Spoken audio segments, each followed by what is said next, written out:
Assalamualaikum warahmatullahi wabarakatuh. Perkenalkan, nama saya Surya Gusti. Saya mahasiswa Politeknik Negeri Subang, Prodi Agroindustri dengan nomor pokok 10305022. Pada kali ini saya akan menjelaskan mengenai materi kuliah Pendidikan Kewarganegaraan dengan dosen Dr. Ujang Carda, SH, MH, MIP, MAP.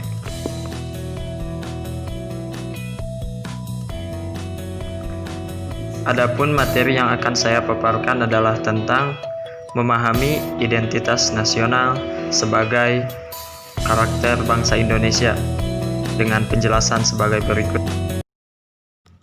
Oke, sebelum kita masuk ke apa itu identitas nasional, kita perlu mengetahui dulu sebenarnya asal-usul bangsa Indonesia itu di mana? Apakah bangsa Indonesia itu berasal dari penghuni asli ataukah memang pendatang dari luar? Teori pertama mengatakan bahwa bangsa Indonesia itu asal mulanya dari Yunan. Yunan merupakan sebuah provinsi yang terletak di Tiongkok. Teori ini dikemukakan oleh ahli sejarah asal Austria yang bernama Robert Baron von Heijn-Geldern.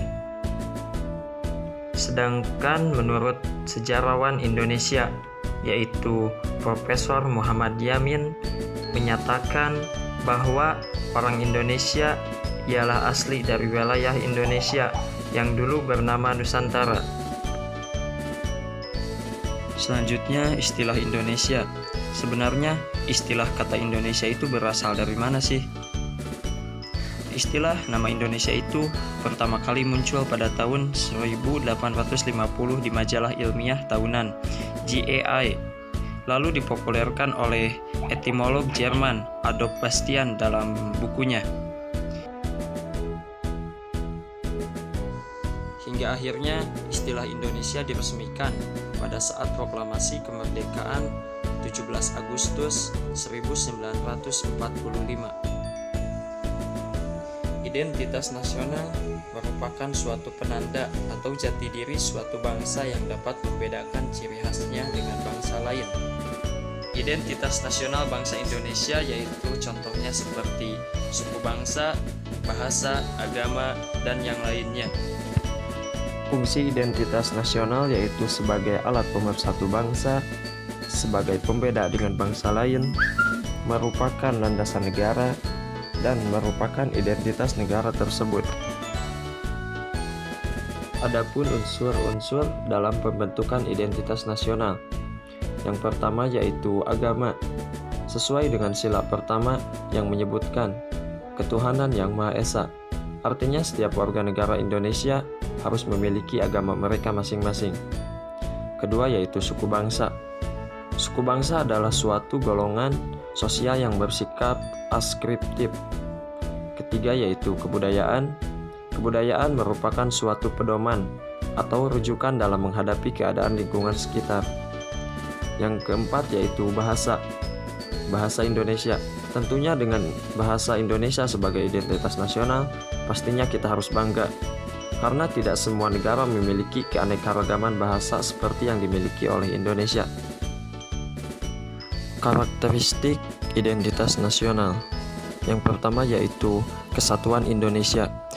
Indonesia merupakan negara yang beragam, dimulai dari berbagai pulau, berbagai suku bangsa, berbagai agama, kebudayaan, dan adat istiadat. Sehingga kesatuan Indonesia merupakan ciri khas penting bagi bangsa Indonesia. Kedua yaitu persamaan nasib. Indonesia dijajah oleh bangsa asing dalam jangka waktu cukup lama, dan hal tersebut dirasakan oleh hampir seluruh rakyat Indonesia pada masa itu. Sehingga persamaan nasib yang sama ini menjadikan ciri khas atau identitas bagi bangsa Indonesia. Yang terakhir yaitu keinginan untuk merdeka. Semua penduduk Indonesia memiliki keinginan yang sama, yaitu terbebas dari belenggu penjajahan, baik penjajahan fisik ataupun mental. Pancasila sebagai identitas nasional. Kenapa Pancasila bisa disebut dengan identitas nasional? Yaitu Pancasila merupakan kepribadian bangsa yang dapat mendorong bangsa Indonesia agar tetap berjalan sesuai dengan relnya, tetapi tidak melawan arus globalisasi, melainkan bangsa menjadi cermat dan bijak dalam menjalani dan menghadapi tantangan dan juga peluang yang ada. Alasan mengapa Pancasila bisa dikatakan sebagai identitas nasional, yaitu karena bangsa Indonesia salah satu dari masyarakat internasional yang punya sejarah dan prinsip yang berbeda dengan bangsa lainnya.